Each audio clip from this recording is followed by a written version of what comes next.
वड़क्कम थाटंते मन्नेल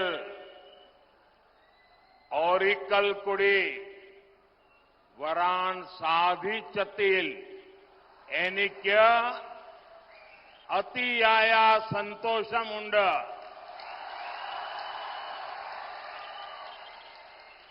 वड़क्कम Nathan Triprayar Ramaswamy मंदिर और गुरुवायूर मंदिर की इस पावन भूमि को मैं प्रणाम करता हूं। कुछ ही समय पहले मुझे त्रिपायर रामस्वामी मंदिर और गुरुवायूर मंदिर में दर्शन के लिए आने का सौभाग्य मिला था और आज मैं एक ऐसे अवसर पर आलतूर आया हूं जब चैत्र नवरात्रि का पावन पर्व चल रहा है। इस समय केरला में नए वर्ष का विशु का उत्सव मनाया जा रहा है। कुछ सप्ताह पहले ही आप सभी ने यहां धूमधाम से मणापुल्लिकावु बेला भी मनाया। लोकतंत्र के इस महापर्व के बीच त्रिशूर पुरम पर्व भी मनाया जाएगा। कुछ ही दिनों में रामनवमी का पर्व भी आने वाला है। यहां पड़ोस के त्रिशूर में स्थित त्रिपायर मंदिर को तो दक्षिण की अयोध्या कहा जाता है। इतने सारे संयोग बता रहे हैं कि ये समय कुछ खास है। ये पॉजिटिव वातावरण विकसित भारत के संकल्प को नई ऊर्जा दे रहा है। വടക്കുംനാഥന്റെയും തൃപ്രയാർ ശ്രീരാമസ്വാമി ക്ഷേത്രത്തിന്റെയും ഗുരുവായൂർ ക്ഷേത്രത്തിന്റെയും ഈ പാവനമായ ഭൂമിയെ ഞാൻ നമിക്കുന്നു. കുറച്ചു നാളുകൾക്ക് മുമ്പ് എനിക്ക് തൃപ്രയാർ ശ്രീരാമസ്വാമി ക്ഷേത്രത്തിലും ഗുരുവായൂർ ക്ഷേത്രത്തിലും ദർശനം നടത്താനുള്ള സൗഭാഗ്യം ലഭിച്ചിരുന്നു. എന്നാൽ ഇപ്പോൾ ഞാൻ ചൈത്ര നവരാത്രിയുടെ പുണ്യനാളുകളിൽ ഈ ആലത്തൂരിൽ വന്നിരിക്കുകയാണ്.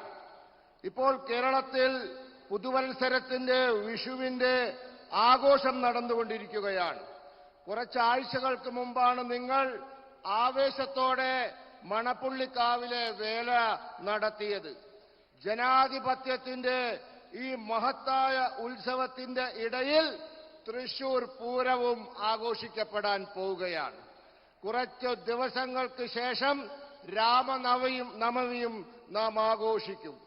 ഇവിടെ അടുത്തുള്ള തൃപ്രയാർ ക്ഷേത്രം ദക്ഷിണ ഭാരതത്തിലെ അയോധ്യ ആയിട്ടാണ് വിശേഷിപ്പിക്കപ്പെടുന്നത്. ഇത്രയും കാര്യങ്ങൾ കാണിക്കുന്നത് ഈ കാലം പ്രത്യേകത ഉള്ളതാണ് എന്ന് നമ്മളെ മനസ്സിലാക്കാനാണ്. ഈ ശുഭകരമായ കാലം വികസിത ഭാരതത്തിനായി പ്രതിജ്ഞ എടുക്കാനുള്ളതാണ്. അതിനുള്ള ഊർജം തരുന്നതാണ്. साथियों, आप सबका ये जन समर्थन और प्रेम देखकर मैं विश्वास से कह सकता हूं केरला का ये नया वर्ष एक नया आरंभ लेकर आया है। ये नववर्ष केरला के विकास का वर्ष होगा। ये नववर्ष नई राजनीति के आरंभ का वर्ष होगा। अब केरला पार्लियामेंट में अपनी मजबूत आवाज भेजेगा। इसलिए आज केरला भी कह रहा है, फिर एक बार, फिर एक बार, फिर एक बार, फिर एक बार, फिर एक बार, फिर एक बार, फिर एक बार। സുഹൃത്തുക്കളെ, നിങ്ങളുടെ പിന്തുണയും സ്നേഹവും കണ്ടിട്ട് ഞാൻ വിശ്വാസത്തോടെ പറയും, ഈ പുതിയ വർഷം പുതിയ തുടക്കം കൊണ്ടുവരാൻ പോവുകയാണെന്ന്. ഈ പുതിയ വർഷം കേരളത്തിന് വികസനത്തിന്റെ വർഷമായിരിക്കും, പുതിയ രാഷ്ട്രീയം തുടങ്ങുന്നതിന്റെ വർഷമായിരിക്കും. ഇത്തവണ പാർലമെന്റിലേക്ക് കേരളം തങ്ങളുടെ ശക്തമായ ശബ്ദങ്ങളെ കേൾപ്പിക്കും. അതുകൊണ്ട് ഇന്ന് കേരളം പറഞ്ഞുകൊണ്ടിരിക്കുന്നു, ഒരിക്കൽ കൂടി മോഡി സർക്കാർ. साथियों, कल नववर्ष विशु के पावन अवसर पर ही बीजेपी ने अपना संकल्प पत्र जारी किया है। बीजेपी का संकल्प पत्र देश के विकास का संकल्प पत्र है। बीजेपी के संकल्प पत्र में मोदी युडे गारंटी होती है। आयुष्मान भारत के तहत केरला के 73 लाख से ज्यादा लाभार्थियों को आर्थिक मदद मिली है। अब बीजेपी ने घोषणा की है कि 70 ईयर से अधिक आयु के सभी सीनियर सिटीजन्स को आयुष्मान योजना के तहत फ्री मेडिकल ट्रीटमेंट मिलेगी और यही मोदी युडे गारंटी। मोदी युडे गारंटी यानी पीएम आवास योजना में गरीबों के लिए 3 करोड़ नए घर बनेंगे, नए आवास बनेंगे। यहां केरला में भी हजारों गरीबों को नए घर मिलेंगे। मोदी युडे गारंटी यानी केरला के हर जन औषधि केंद्र पर लोगों को 80% डिस्काउंट पर सस्ती दवाई मिलती रहेगी। Medicine with 80% discount. मोदी युडे गारंटी यानी हमारे युवाओं को मुद्रा योजना में अब 10 लाख की जगह 20 लाख रुपीस का सपोर्ट मिलेगा। സുഹൃത്തുക്കളെ, ഇന്നലെ വിഷുവിന്റെ പുണ്യദിനത്തിലാണ് ബിജെപി തങ്ങളുടെ പ്രകടന പത്രിക പുറത്തിറക്കിയത്. ബിജെപിയുടെ പ്രകടന പത്രിക രാജ്യത്തിന്റെ വികസനത്തിന്റെ കാര്യപരിപാടിയാണ്. ബിജെപിയുടെ പ്രകടന പത്രികയിൽ മോദിയുടെ ഗ്യാരണ്ടിയുണ്ട്. കേരളത്തിലെ ആയുഷ്മാൻ ഭാരത് പദ്ധതിയിലൂടെ 73 ലക്ഷത്തിലധികം ഗുണഭോക്താക്കൾക്ക് സാമ്പത്തിക സഹായം ലഭിച്ചിട്ടുണ്ട്. ഇപ്പോൾ ബിജെപി വാഗ്ദാനം ചെയ്തിരിക്കുന്നു, ഇനി മുതൽ 70 വയസ്സു കഴിഞ്ഞ എല്ലാ മുതിർന്ന പൗരന്മാർക്കും ആയുഷ്മാൻ ഭാരതിലൂടെ സൗജന്യ ചികിത്സ ലഭിക്കുമെന്ന്. ഇതാണ് മോദിയുടെ ഗ്യാരണ്ടി. മോദിയുടെ ഗ്യാരണ്ടി എന്ന് പറഞ്ഞാൽ പാവങ്ങൾക്ക് പ്രധാനമന്ത്രി ആവാസ് യോജന പ്രകാരം 3 കോടി വീടുകൾ നിർമ്മിക്കും. ഇതിൽ കേരളത്തിലെ പാവപ്പെട്ട ആയിരങ്ങൾക്ക് പുതിയ വീടുകൾ ലഭിക്കും. മോദിയുടെ ഗ്യാരണ്ടി എന്ന് പറഞ്ഞാൽ കേരളത്തിലെ ജന ഔഷധി കേന്ദ്രങ്ങളിൽ നിന്നും ജനങ്ങൾക്ക് 80% കിഴിവിൽ മരുന്ന് ലഭിക്കുമെന്നതാണ്. മോദിയുടെ ഗ്യാരണ്ടി എന്ന് പറഞ്ഞാൽ ആയിരക്കണക്കിന് യുവാക്കൾക്ക് ഇനി മുതൽ 10 ലക്ഷത്തിനു പകരം 20 ലക്ഷം രൂപ മുദ്രാ പദ്ധതിയിലൂടെ സാമ്പത്തിക സഹായം ലഭിക്കുമെന്നതാണ്. साथियों, बीजेपी ने अगले 5 इयर्स के लिए विकास और विरासत दोनों का विजन सामने रखा है. एक क्षेत्र केरला का इतना बड़ा सांस्कृतिक केंद्र है. पालक्कड़ तो गेटवे ऑफ केरला कहा जाता है. यहां की प्राकृतिक सुंदरता किसी का भी मन मोह लेती है. यहां केरला में कितने ही भव्य मंदिर है, चर्च है, आस्था के स्थल है. अगले 5 इयर्स में हम केरला की इस हेरिटेज को ग्लोबल बनाने के लिए काम करेंगे. हम केरला को हाईवेज, एक्सप्रेसवेज और हाई स्पीड वंदे भारत ट्रेनों के नेटवर्क से जोड़ेंगे. और हमारे सुरेश जी का जब एमपी थे तब भी वंदे भारत नेटवर्क के लिए बहुत ही आग्रह रहता, पूरी डिजाइन बना करके लाते थे. और आज मैं आपको वादा करता हूं, हम इन सारे कामों की दिशा में आगे बढ़ेंगे. यहां पर्यटन के इस अवसरों को बहुत संभावना है. केरल में जितना लाभ लेना चाहिए अभी तक लिया नहीं है. और इसलिए हम टूरिज्म को बढ़ावा देने के लिए हर प्रकार के प्रयास करेंगे. സുഹൃത്തുക്കളെ, ബിജെപി അടുത്ത 5 വർഷത്തേക്ക് വികസനവും പാരമ്പര്യവും രണ്ടിനും പ്രാധാന്യം കൊടുക്കുന്ന ഒരു സങ്കല്പമാണ് മുന്നോട്ട് വെച്ചിട്ടുള്ളത്. കേരളം എന്ന പ്രദേശം വലിയ സാംസ്കാരിക കേന്ദ്രമാണ്. പാലക്കാട് കേരളത്തിലേക്കുള്ള പ്രവേശന കവാടമാണെന്നാണ് അറിയപ്പെടുന്നത്. ഇവിടുത്തെ പ്രകൃതി ഭംഗി ആരുടെ മനസ്സിനെയും മോഹിപ്പിക്കുന്നതാണ്.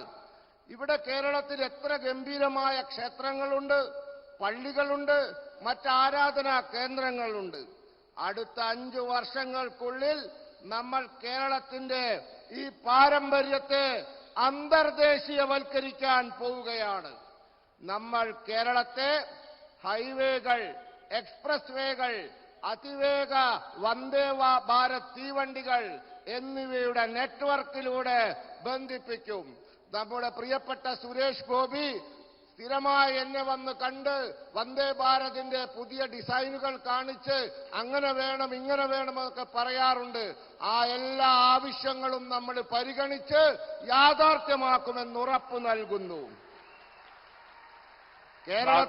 കേരളത്തിന് വിനോദസഞ്ചാര രംഗത്ത് വലിയ സാധ്യതകളുണ്ട്. അതൊന്നും വേണ്ട രീതിയിൽ ഉപയോഗപ്പെടുത്തിയിട്ടുള്ള അടുത്ത 5 വർഷം അതൊക്കെ വികസിപ്പിച്ച് നമ്മൾ ഉപയോഗപ്പെടുത്തും. साथियों, विकसित होते भारत की पहचान आधुनिक इंफ्रास्ट्रक्चर से भी होगी. आज देश में नए एक्सप्रेस वे बन रहे हैं, नए एयरपोर्ट बन रहे हैं. अब बीजेपी ने कल अपने मैनिफेस्टो में घोषणा की है कि जैसे पश्चिम भारत में अहमदाबाद मुंबई के बीच बुलेट ट्रेन का काम चल रहा है, आने वाले कुछ समय में ये काम पूरा होकर के बुलेट ट्रेन दौड़ना शुरू करेगी। देश की पहली बुलेट ट्रेन दौड़ेगी। इसका अनुभव देखते हुए कल हमने संकल्प पत्र में कहा है कि जैसे पश्चिम भारत में बुलेट ट्रेन का काम आगे चल रहा है, आगे चल करके नॉर्थ, साउथ, ईस्ट 3 क्षेत्रों में बुलेट ट्रेन के लिए सर्वे काम शुरू कर दिया जाएगा और साउथ को भी बुलेट ट्रेन मिले। साउथ में चलने वाली ये बुलेट ट्रेन यहां के विकास को गति देगी और रोजगार के हजारों नए अवसर बनाएगी। एनडीए सरकार के तीसरे कार्यकाल में इसके लिए बहुत जल्द സർവേ का काम शुरू किया जाएगा। സുഹൃത്തുക്കളെ, വികസിതമായിരിക്കുന്ന ഭാരതത്തിന്റെ മുഖമുദ്ര ആധുനിക അടിസ്ഥാന സൗകര്യങ്ങളായിരിക്കും. ഇന്ന് രാജ്യത്ത് പുതിയ എക്സ്പ്രസ് വേകൾ ഉണ്ടാക്കുന്നു. ഇന്ന് രാജ്യത്ത് പുതിയ വിമാനത്താവളങ്ങൾ നിർമ്മിക്കപ്പെടുന്നു. ഇപ്പോൾ ബിജെപി അതിന്റെ പ്രകടന പത്രികയിൽ ചില കാര്യങ്ങൾ പറഞ്ഞിട്ടുണ്ട്. നമുക്കറിയാം, പശ്ചിമ ഭാരതത്തിൽ ബുള്ളറ്റ് ട്രെയിൻ നിർമ്മിച്ചു കഴിഞ്ഞു. അത് അഹമ്മദാബാദിൽ നിന്നും മുംബൈ വരെയുള്ള ബുള്ളറ്റ് ട്രെയിൻ പാത ഇതാ അവസാന ഘട്ടത്തിലാണ്, ഓടാൻ പോവുകയാണ്. ആ അനുഭവത്തിൽ നിന്നും നമ്മൾ ഒരു പാഠം പഠിച്ചു. ഇനി നമ്മുടെ രാജ്യത്ത് ഉത്തര ഭാരതത്തിലും ദക്ഷിണ ഭാരതത്തിലും കിഴക്കൻ ഭാരതത്തിലും ബുള്ളറ്റ് ട്രെയിനുകൾ വേണമെന്ന് നാം തീരുമാനിച്ചിരിക്കുന്നു. നമ്മൾ അതിവേഗ ബുള്ളറ്റ് ട്രെയിനുകൾ ഈ ദക്ഷിണ ഭാരതത്തിലും കൊണ്ടുവരാൻ പോവുകയാണ്. അങ്ങനെ ഈ ബുള്ളറ്റ് ട്രെയിൻ നമ്മുടെ പ്രദേശത്ത് വന്നാൽ ആ ബുള്ളറ്റ് ട്രെയിൻ നമ്മുടെ വികസനത്തിന്റെ വേഗത കൂട്ടും, അനേകായിരം തൊഴിലവസരങ്ങൾ സൃഷ്ടിക്കും.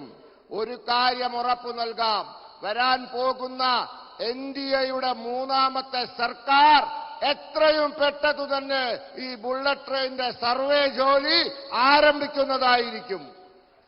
साथियों, ये चुनाव देश के भविष्य के लिए फैसले लेने का चुनाव है।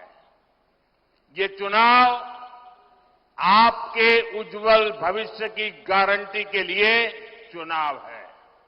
ये चुनाव आपके बच्चों के उज्जवल जीवन के लिए गारंटी देने का चुनाव है।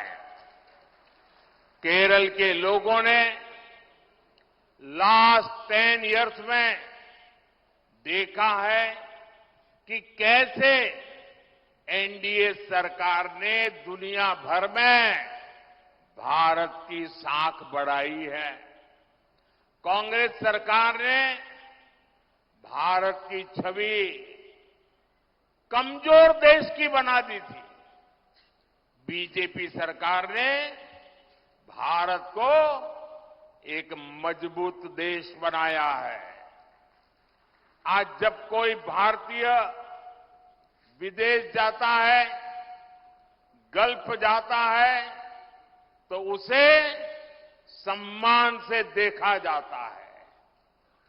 आज का भारत युद्ध में फंसे अपने नागरिकों को रेस्क्यू करने की ताकत रखता है।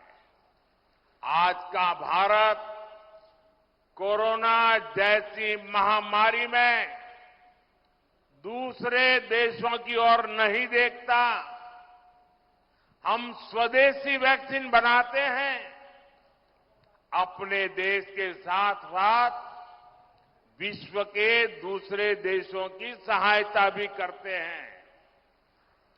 मैं बताना चाहता हूं, लास्ट 10 इयर्स में जो हुआ है, आपको लगता है बहुत कुछ हुआ है, पूरे देश में बदल रहा है, लेकिन मोदी क्या कहता है?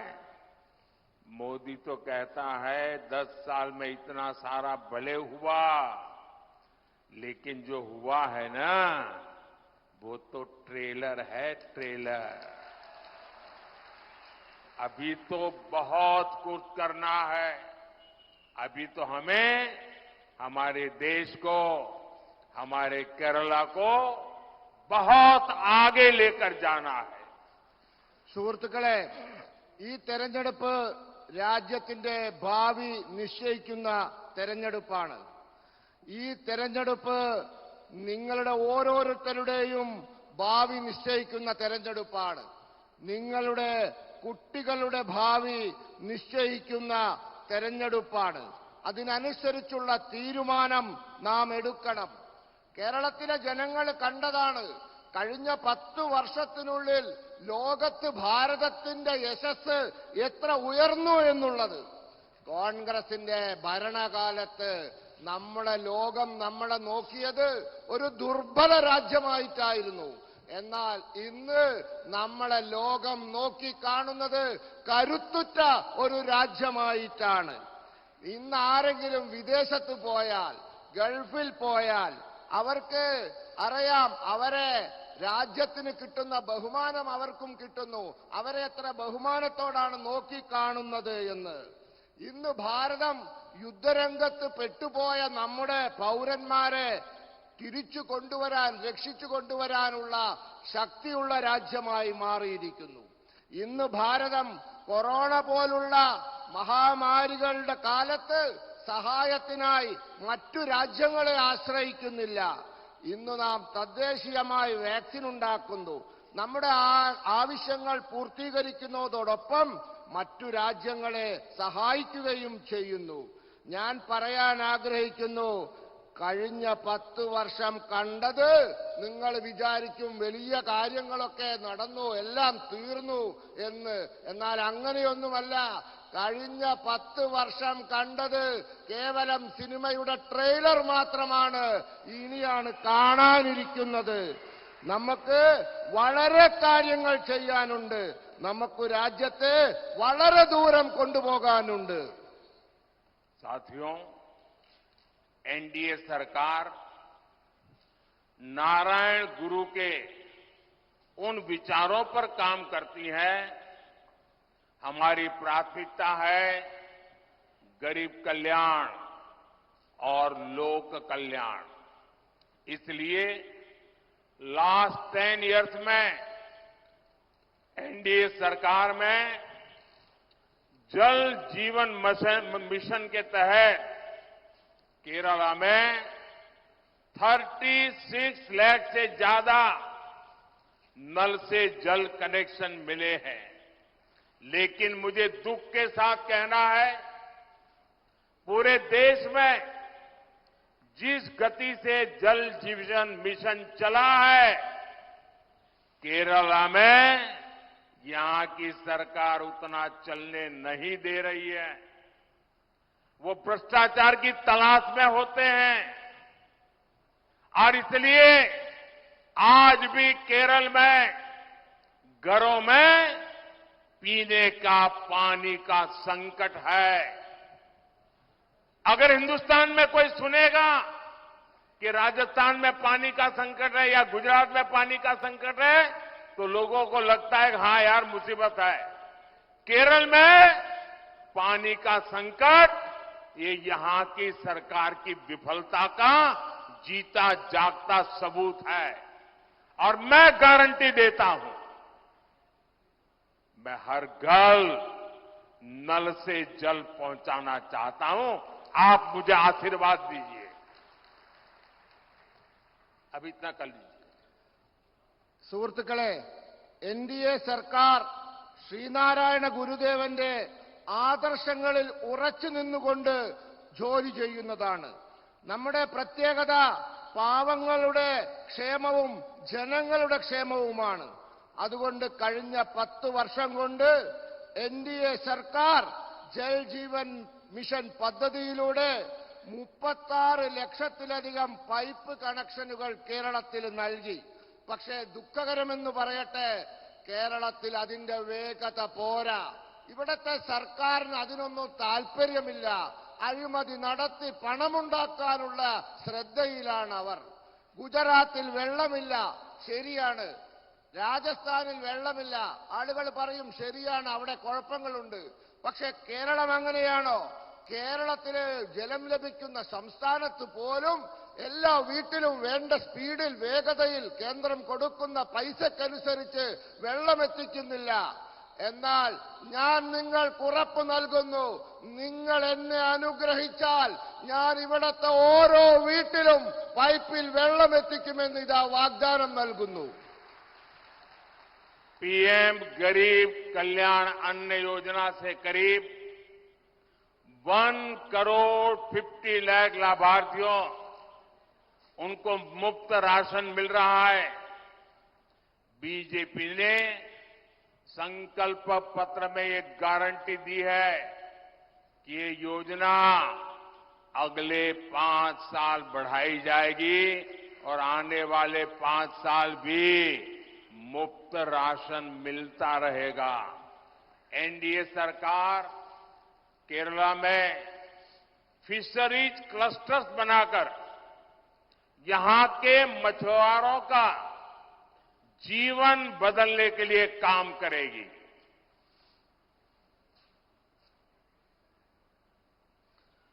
സുഹൃത്തുക്കളെ, ഗരീബ് കല്യാൺ അന്ന യോജന പദ്ധതിയിലൂടെ കേരളത്തിൽ 1,50,00,000 ഗുണഭോക്താക്കൾക്ക് സൗജന്യ റേഷൻ കൊടുത്തുകൊണ്ടിരിക്കുന്നു.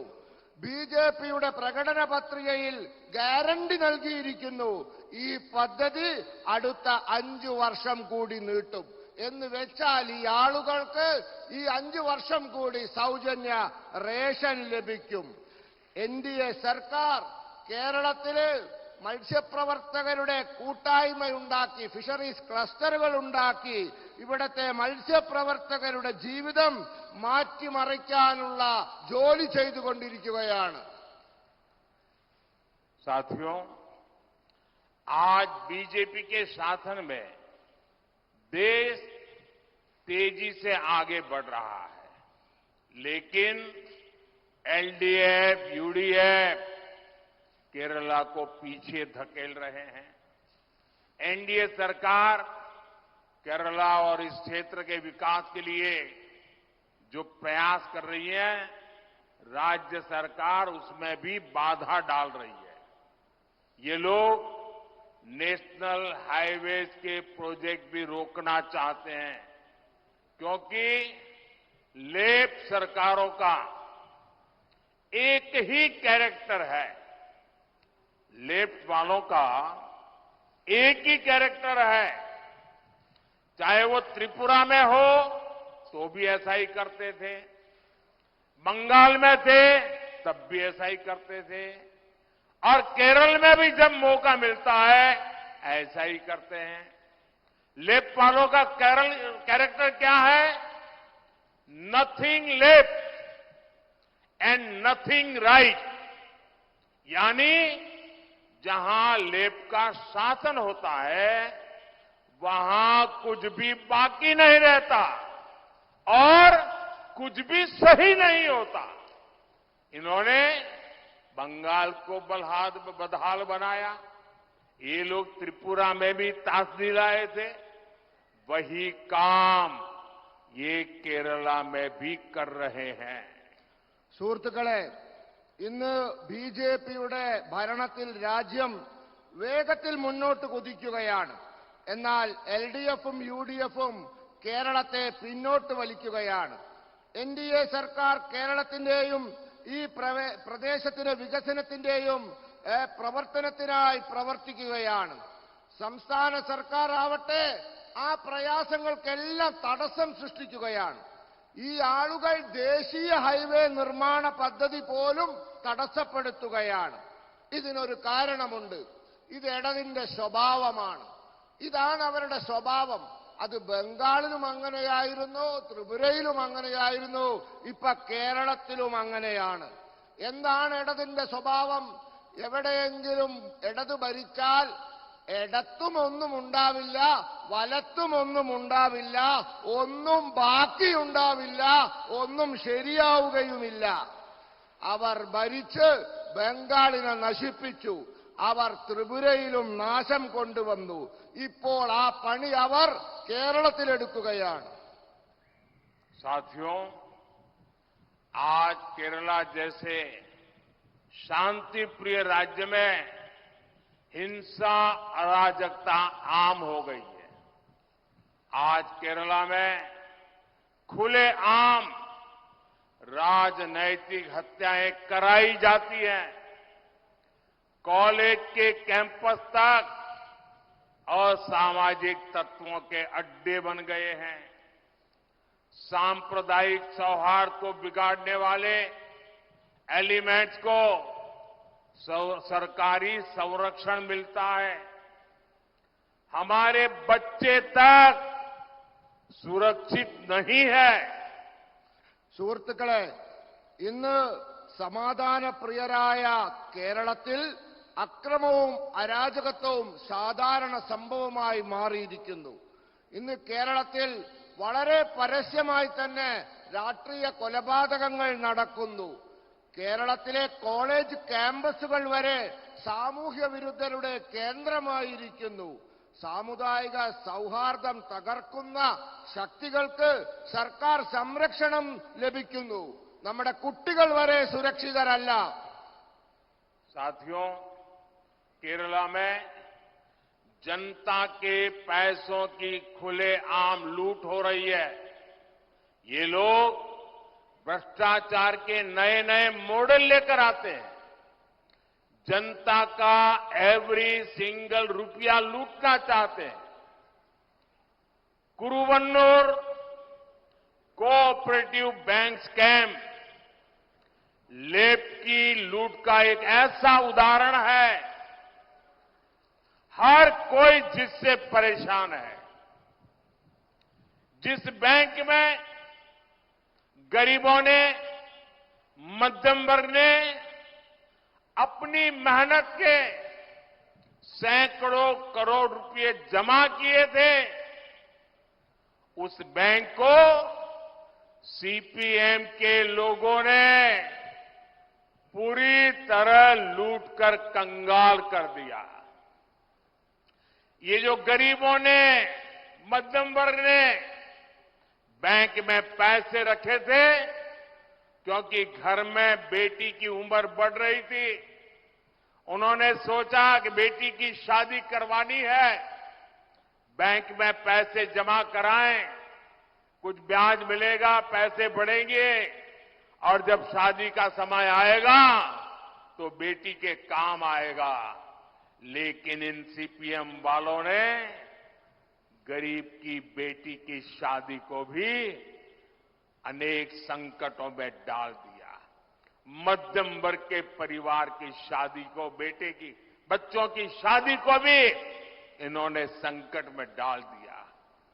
गरीबों को उनके खिलाफ ऐसी मिली भगत का उदाहरण बहुत कम मिलेगा। इस स्कैम की वजह से हजारों परिवारों का जीवन दांव पर लग गया है। സുഹൃത്തുക്കളെ, കേരളത്തിലെ ജനങ്ങളുടെ പണം പരസ്യമായി കൊള്ളയടിക്കപ്പെടുകയാണ്. ഇവർ അഴിമതിയുടെ പുതിയ പുതിയ മാതൃകകൾ കൊണ്ടുവരികയാണ്. ജനങ്ങളുടെ ഓരോ പൈസയും കൊള്ള ചെയ്യാൻ ഇവർ ആഗ്രഹിക്കുന്നു. കരുവണ്ണൂർ സഹകരണ ബാങ്ക് അഴിമതി ഇടതിന്റെ കൊള്ളയുടെ ഇത്തരത്തിലുള്ള ഒരു ഉദാഹരണമാണ്. എല്ലാവരും ഇതിൽ അസന്തുഷ്ടരാണ്. ഏത് ബാങ്കിലാണോ പാവപ്പെട്ട ആൾക്കാർ, മധ്യവർഗത്തിൽപ്പെട്ട ആൾക്കാർ അവർ അധ്വാനിച്ചുണ്ടാക്കിയ കോടാനുകോടി രൂപകൾ നിക്ഷേപിച്ചത്, ആ ബാങ്ക് സിപിഎമ്മിന്റെ ആളുകൾ കൊള്ള ചെയ്ത് കാലിയാക്കി. പെൺകുട്ടിയുടെ വിവാഹത്തിന് വേണ്ടി നിക്ഷേപിച്ച പൈസ പാവപ്പെട്ട ആൾക്കാർ, മധ്യമവർഗത്തിലെ ആൾക്കാർ ബാങ്കിൽ പൈസ ഇട്ടാൽ പലിശയും കിട്ടും, പെൺകുട്ടിക്കോട് വിവാഹം വന്നാൽ അത് എടുക്കുകയും ചെയ്യാമെന്ന് വിശ്വസിച്ചവർ അവരെ പെൺകുട്ടികളുടെ വിവാഹം വരെ മുടക്കുന്ന പണി ഇവർ എടുത്തിരിക്കുകയാണ്. ഇത്തരത്തിലുള്ള സംഘടിത കൊള്ളകൾ കാണാൻ വളരെ വിരളമാണ്. ഈ അഴിമതി കാരണം ആയിരക്കണക്കിന് കുടുംബങ്ങളുടെ ജീവിതം ഇന്ന് കുഴപ്പത്തിലായിരിക്കുകയാണ്. अभी मुझे हमारे उम्मीदवार बहन डॉक्टर सरसू बता रही थी, कुछ दिन पहले मेरे साथ टेलीफोन पर उन्होंने इस समस्या का जिक्र किया था। अब वो कह रही है कि उनको इतने टेलीफोन आते हैं और लोग टेलीफोन पर रोते हैं कि कितनी मेहनत के पैसे उनके चले गए, कौन ये पैसे वापस लाएगा, हर कोई शिकायत कर रहा है। जी भैया. സുഹൃത്തുക്കളെ, ഇവിടെ ഈ പണവുമായി ബന്ധപ്പെട്ട് നമ്മുടെ പ്രിയങ്കരിയായ സ്ഥാനാർത്ഥി സഹോദരി ശ്രീമതി സരസു എന്നെ വിളിച്ചിരുന്നു. അവർക്ക് പലരും അവരെ ഫോൺ ചെയ്യുന്നു. അവർ പൊട്ടിക്കരയുകയാണ് ഫോണിലൂടെ. ഞങ്ങളുടെ പൈസ പോയി, ഈ പൈസ എങ്ങനെ തിരിച്ചു കിട്ടുമെന്നൊക്കെ ആലോചിച്ച് അവർ കരഞ്ഞുകൊണ്ട് ഇവരോട് ഫോൺ ചെയ്ത് സംസാരിക്കുന്നതായി അവർ എന്നോട് പറഞ്ഞു. साथियों, यहां सीपीएम के मुख्यमंत्री 3 साल से लगातार झूठ बोल रहे हैं कि इस कोऑपरेटिव स्कैम के पीड़ितों को उनका पैसा वापस मिलेगा। ये भी झूठ बोलते हैं कि दोषियों पर कार्रवाई होगी। ये आपका सेवक मोदी है जिसने इस केस की जांच करवाई। अब तक स्कैम करने वालों की करीब 90 करोड़ रुपए की संपत्ति भारत सरकार के ईडी ने अटैच कर ली है। मैं इस बारे में कानूनी सलाह ले रहा हूं कि कैसे जिनके पैसे डूब गए हैं ऐसे गरीबों को उनका पैसा वापस कैसे करूं, ये 90 करोड़ रुपया उनको कैसे बांट दो।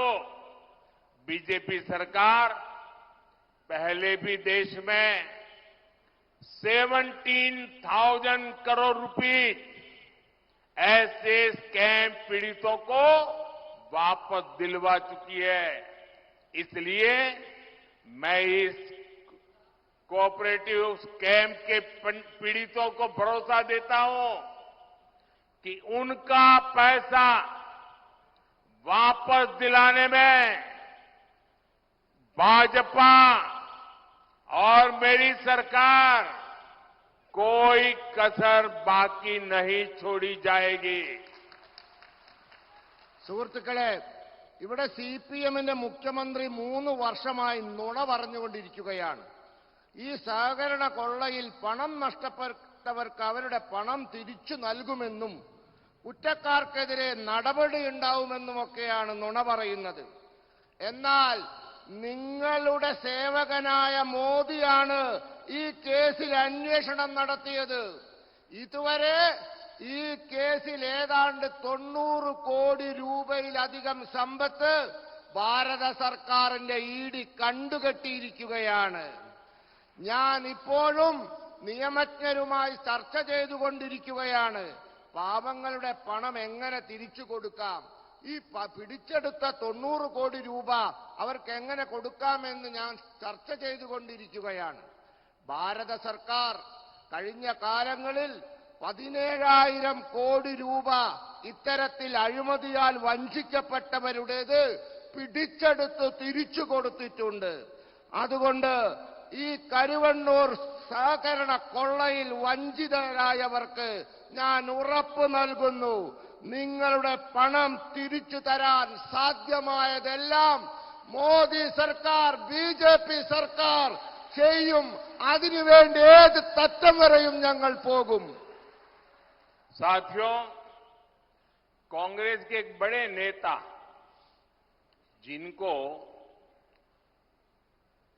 यूपी में अपनी खानदानी सीट पर इज्जत बचाना मुश्किल हो गया है और उन्होंने केरला में अपना नया ठिकाना बना लिया है। चुनाव जीतने के लिए यहां कांग्रेस ने उस संगठन के पॉलिटिकल विंग से बैकडोर समझौता किया है जिसको देश में देश विरोधी प्रवृत्ति के लिए बैन किया गया है। लेकिन क्या आपने कभी सुना है कांग्रेस के इन नेताओं के मुंह से कभी भी कोऑपरेटिव बैंक के स्कैम के लिए कैसे पैसे लूटे हैं एक शब्द बोलते हैं क्या?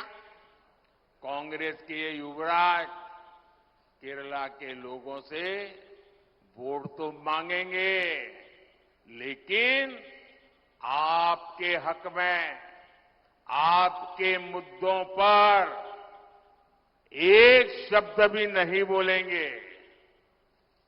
സുഹൃത്തുക്കളെ, കോൺഗ്രസിന്റെ ഒരു വലിയ നേതാവ് അയാൾക്ക് യുപിയിലെ സ്വന്തം കുടുംബത്തിന്റെ സീറ്റിൽ അഭിമാനം സംരക്ഷിക്കാൻ ബുദ്ധിമുട്ടാണെന്ന് മനസ്സിലായപ്പോൾ കേരളത്തെ പുതിയ കേന്ദ്രമാക്കിയിട്ടുണ്ട്. മാത്രവുമല്ല, തെരഞ്ഞെടുപ്പിൽ ജയിക്കാൻ വേണ്ടി അവർ രാഷ്ട്രീയ സഖ്യമുണ്ടാക്കിയിരിക്കുന്നത് രാജ്യത്ത് നിരോധിക്കപ്പെട്ട സംഘടനകളുമായിട്ടാണ്. എന്നാൽ ആ നേതാവ് സഹകരണ കൊള്ളയെപ്പറ്റി എന്തെങ്കിലും ഒരു അക്ഷരം പറഞ്ഞതായി നിങ്ങൾ കേട്ടിട്ടുണ്ടോ? കോൺഗ്രസിന്റെ യുവ നേതാവ് കേരളത്തിലെ ജനങ്ങളോട് വോട്ട് ചോദിക്കും, പക്ഷെ നിങ്ങളുടെ അവകാശങ്ങൾക്കായി, നിങ്ങളുടെ പ്രശ്നങ്ങൾക്കായി അതിനെ സംബന്ധിച്ച് ഒരക്ഷരം പറയില്ല. केरला के लोगों को एलडीएफ, यूडीएफ दोनों से सावधान रहना है। केरला में भले ही कांग्रेस पार्टी लेफ्ट के लोगों को आतंकवादी कहती है, लेकिन दिल्ली में ये लोग एक साथ बैठकर चुनावी गठजोड़ करते हैं, एक ही थाली में खाते हैं। यहां केरला से बाहर निकलते ही पड़ोस में तमिलनाडु में ही दोनों पार्टियां एक साथ मिलकर चुनाव लड़ रही है। यहां भाषण देते हैं कि आतंकवादी है और वहां मिलकर के चुनाव लड़ते हैं। और जो लेफ्ट वाले लोग कांग्रेस पर परिवारवाद के आरोप लगाते थे, अब वो खुद उनसे परिवारवाद के फायदे क्या है इसके टिप्स ले रहे हैं। ये लोग इंडी अलायंस बनाकर साथ आए हैं क्योंकि ये जानते हैं कि मोदी इनके लूट के सब ठिकानों को ठप कर रहा है। इसलिए चाहे लेफ्ट हो या कांग्रेस, सबके निशाने पर मोदी ही है। लेकिन मैं आपको गारंटी देता हूं, बीजेपी और एनडीए को दिया गया आपका एक एक वोट गरीब के एक एक पैसे का हिसाब करेगा। സുഹൃത്തുക്കളെ, കേരളത്തിലെ ജനങ്ങൾ എൽഡിഎഫിനെയും യുഡിഎഫിനെയും രണ്ടിനെയും സൂക്ഷിക്കണം. കേരളത്തിലെ കോൺഗ്രസുകാർ, ഇടതുപക്ഷക്കാർ തീവ്രവാദികളാണെന്ന് പറയും. എന്നാൽ ഡൽഹിയിൽ ഇരുന്ന് ഇവർ ഒരുമിച്ച് ഇരുന്ന് തിരഞ്ഞെടുപ്പ് സഖ്യമുണ്ടാക്കും, ഒരു പ്ലേറ്റ് ആഹാരവും കഴിക്കും.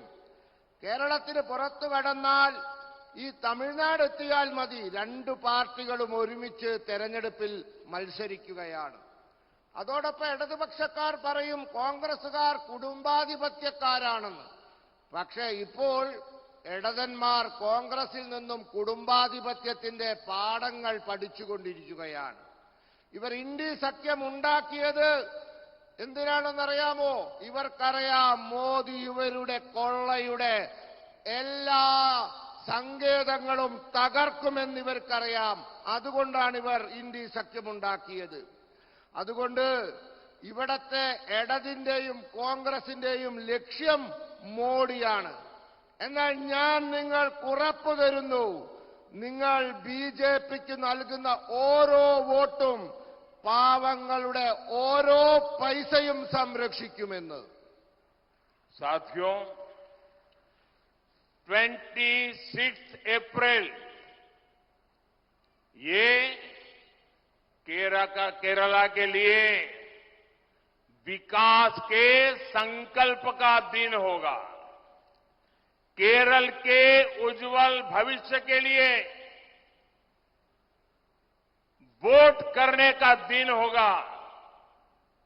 मेरी अपील है कि वोटिंग के दिन आप आलातूर से डॉक्टर टी.एन. सरसो, त्रिशूर से श्री सुरेश गोपी, पोन्नानी से श्रीमती निवेदिता सुब्रमण्यम, मलप्पुरम से श्री वी.सी. अब्दुल सलाम और चालाकुड़ी से एनडीए उम्मीदवार श्री के.ए. उन्नीकृष्णन, इन सबको रिकॉर्ड वोटों से जिताकर मुझे दिल्ली में मदद करने के लिए भेजिए।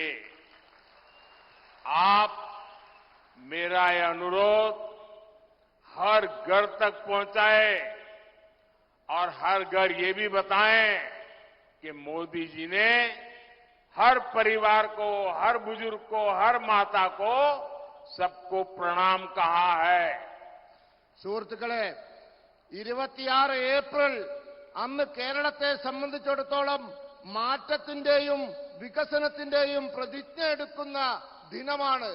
നമ്മുടെ ഉജ്ജ്വലമായ ഭാവിക്ക് വേണ്ടി നാം തീരുമാനമെടുക്കുന്ന ദിവസമാണ്.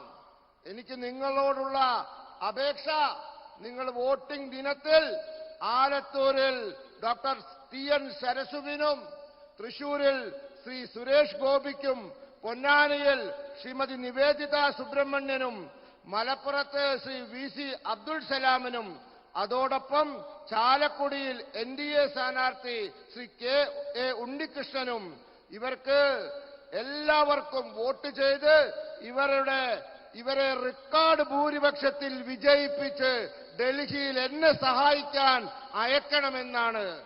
അതോടൊപ്പം നിങ്ങളോടുള്ളൊരു അപേക്ഷ, നിങ്ങൾ എല്ലാ വീടുകളിലും എത്തണം, എല്ലാ പ്രായമായവരെയും കാണണം, എല്ലാ അമ്മമാരെയും കാണണം. എല്ലാവരോടും മോദി അവരോട് നമസ്കാരം പറഞ്ഞു എന്ന് പറയണം. मेरे साथ बोलिए, भारत माता की। दोनों मुट्ठी